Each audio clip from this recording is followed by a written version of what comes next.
跟住落嚟出場嘅1號線有106號選手謝君山，來自中華台北。謝君山 from Chinese Taipei。2號線有104號選手吳思慧，來自新加坡。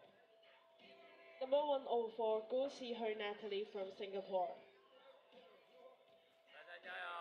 而3號線有102號選手陳思穎，都係來自新加坡。Number 102 Tan Vanessa Ce from Singapore。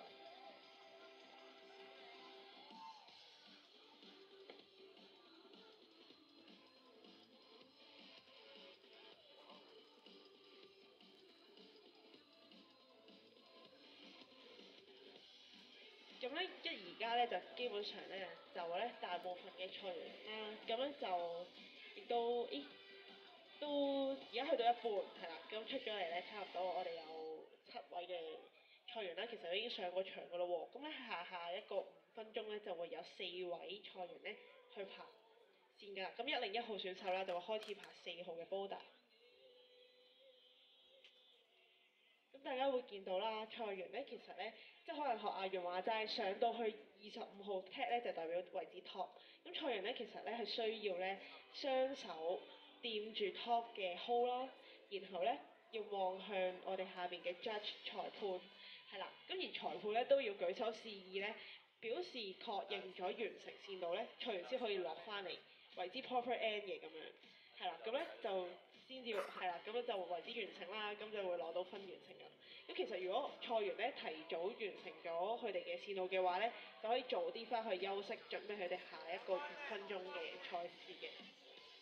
我成日都以為佢哋上到頂咧，調轉望向我哋觀眾咧，係為咗方便打卡，估唔到原來後邊有個咁深遠嘅意義。咁都要嘅，打卡係一定要。話晒咧嚟到即係咁多位賽員都係遠道嚟參加我哋呢個亞洲杯嘅比賽啦。咁所以大家現場朋友我都邀請你哋咧，唔好吝嗇你哋嘅手機咧，記得拍多啲靚片啊，影多啲相，跟住 tag 翻我哋咧中國香港攀總 HKCMCU 嘅 Instagram 啦，同埋咧 Asian Cup Bouldering 我哋呢個 official 嘅 account 係啦。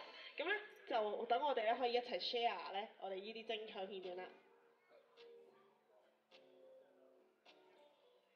兩位拍檔，咁我留意到咧，而家1號線路106號選手啦，咁啊謝君山係啦，來自中華台北，咁佢係比較年輕嘅喎，佢而家啱啱係18歲，咁就對上就參加咗印度亞青賽啦。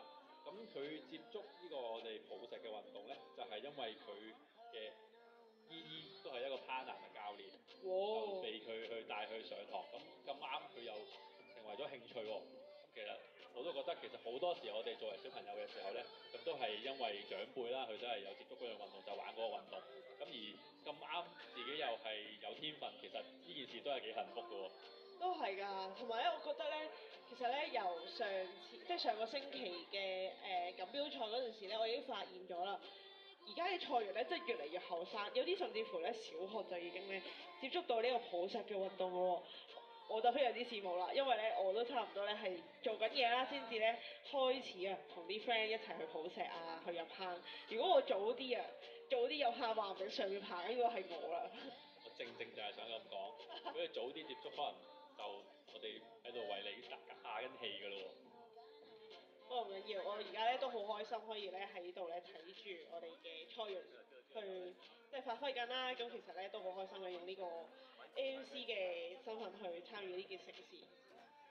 但我相信全香港嘅運動員都係多謝你嘅參與嘅，因為你嘅課金咧係咧令到成件事咧繼續推動落去嘅。冇錯，大家咧記住啊，其實都真係喎，因為咁大嘅盛事咧，真係咧需要好多銀管啦，去即係一齊推動先係嘅。咁咧咁一陣間咧，我哋都會咧相信介紹下啦，我哋有啲咩朋友，即係香港嘅銀管咧，其實都真係超多，好盛行添啊！珊珊加油！